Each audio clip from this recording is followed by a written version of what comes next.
Docteur Laurent Alexandre, bonsoir. Vous Bonsoir. êtes chirurgien, neurobiologiste, énarque. Vous avez fondé Doctissimo et vous publiez La guerre des intelligences chez Jean-Claude Lattès, intelligence artificielle contre intelligence humaine. Mais docteur Alexandre, elle a commencé cette guerre. Dimanche soir, Emmanuel Macron, lors de son interview, nous expliquait que des centaines de milliers d'emplois dans la banque étaient menacés par l'intelligence artificielle, puisque désormais, dans les banques... mon conseiller de clientèle est remplacé par une intelligence artificielle, par un automate. Oui, on a une transformation radicale de l'économie. On l'a déjà eu dans le passé. Il y avait 29 000 porteurs d'eau à Paris et ils ont tous disparu quand l'eau courante est arrivée.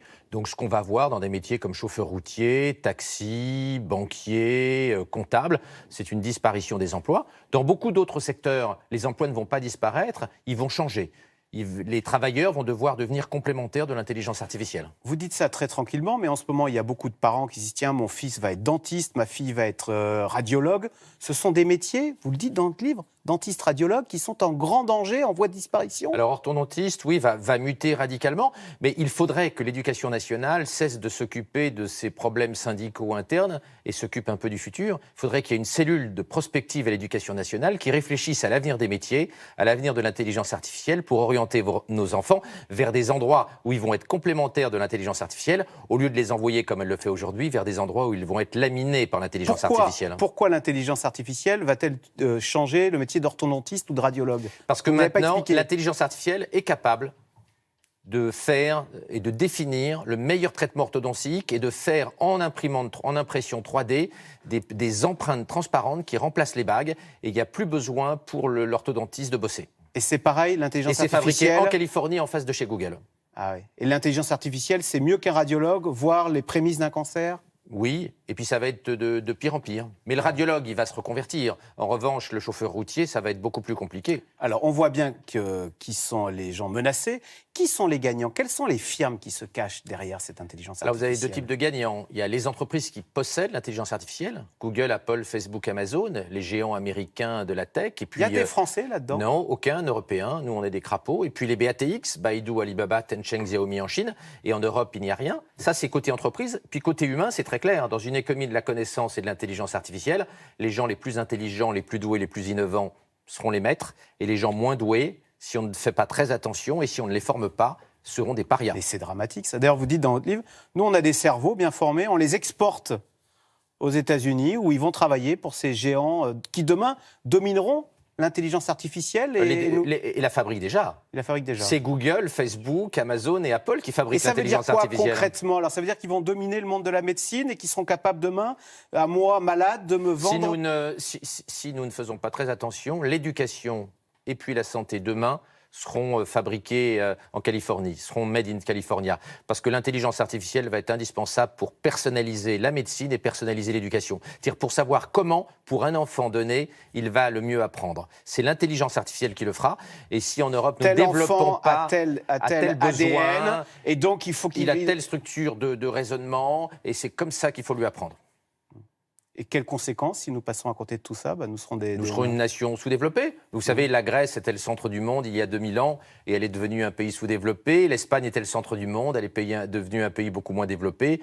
Ce ne sera pas la première fois qu'un continent, qu'une zone géographique manque une révolution technologique. Si nous passons notre temps à geindre et que nous ne bossons pas, il est certain que nous serons vassalisés par les géants du numérique chinois et californiens. Alors, est-ce que, à l'inverse, les géants de l'intelligence artificielle peuvent à terme prendre, comme dans les films de science-fiction, prendre le contrôle des humains? Parce que vous dites, à un moment, ça va s'emballer là. C'est-à-dire que maintenant, l'intelligence artificielle, elle est capable de s'auto-alimenter. Il y a des gens très pessimistes. Moi, je ne suis pas pessimiste. Il y a des gens très pessimistes. Par exemple, Elon Musk, le fondateur des automobiles Tesla, pense que l'intelligence artificielle peut devenir hostile entre 2030 et 2040. Moi, personnellement, je n'y crois pas une seconde.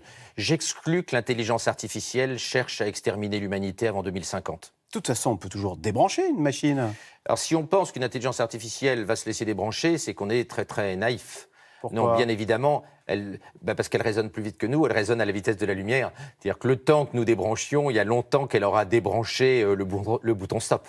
Et puis l'intelligence artificielle, elle est elle se loge dans tous les ordinateurs. Bien sûr, elle est présente dans le cloud, partout. comme on dit dans le nuage. Bien sûr, elle est présente, elle serait partout dans le... Mais moi, je ne crois pas à une intelligence artificielle hostile à court terme. En revanche, je pense qu'il y a un vrai problème social et éducatif. C'est-à-dire qu'il faut qu'on forme nos enfants à résister à la révolution de l'intelligence artificielle. Or, aujourd'hui, l'éducation est à côté de la plaque. Alors, c'est-à-dire alors ?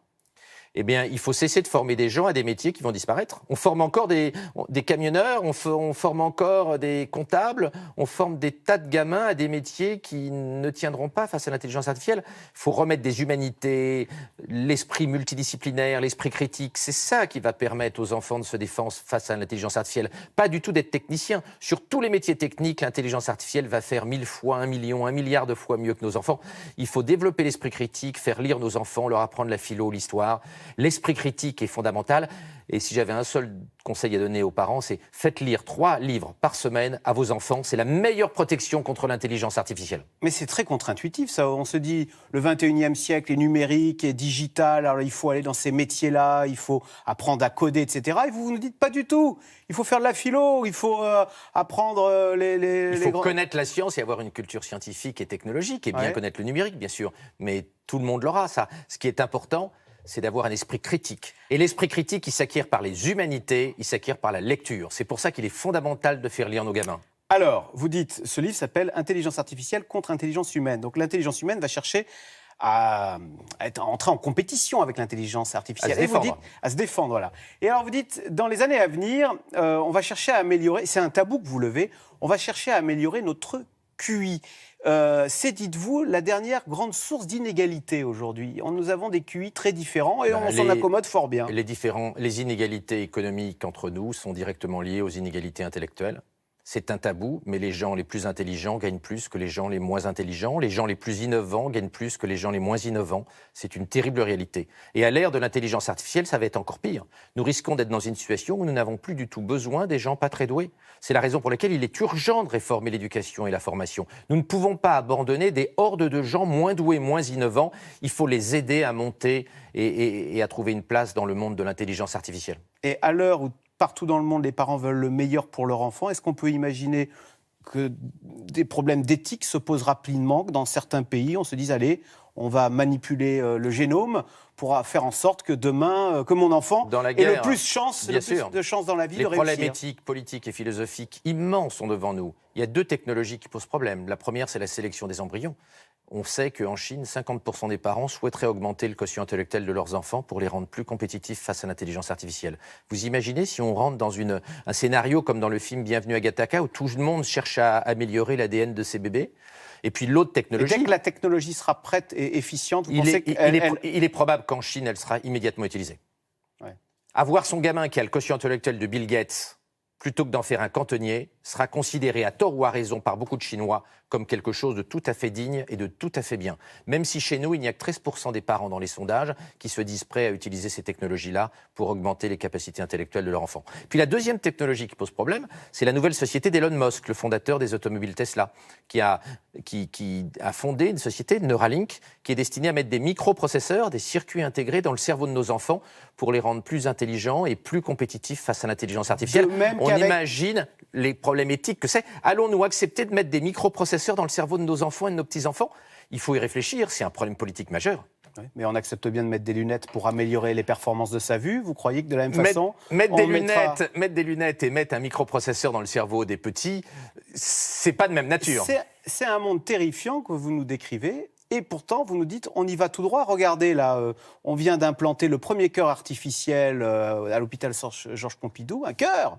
Eh ben, tout le monde trouve ça très bien et allons-y. Donc, on va vers le transhumanisme. Il y a une immense majorité des gens qui sont finalement transhumanistes et qui souhaitent qu'on ait le plus de technologie possible pour être le plus intelligent possible, moins vieillir, moins souffrir, moins mourir. Mais il y a une petite minorité de gens, notamment parmi les croyants, qui pensent qu'il faut arrêter ce toboggan technologique fou et qui veulent revenir à plus de sagesse, qui veulent qu'on arrête de courir toujours après la technologie. D'ailleurs, parmi ces conservateurs, certains se verraient bien débrancher l'intelligence artificielle. Mais si nous ne le faisons qu'en France et en Europe, pendant que la Chine et la Californie galopent, nous deviendrons une colonie numérique des nouveaux maîtres de l'intelligence artificielle. Voilà, c'est passionnant, fascinant, un peu effrayant par moments. Merci beaucoup, docteur Laurent Alexandre. Donc, je rappelle votre livre, La guerre des intelligences, c'est chez Lattès. Merci. Merci. Vous restez avec nous tout de suite, c'est dans l'air.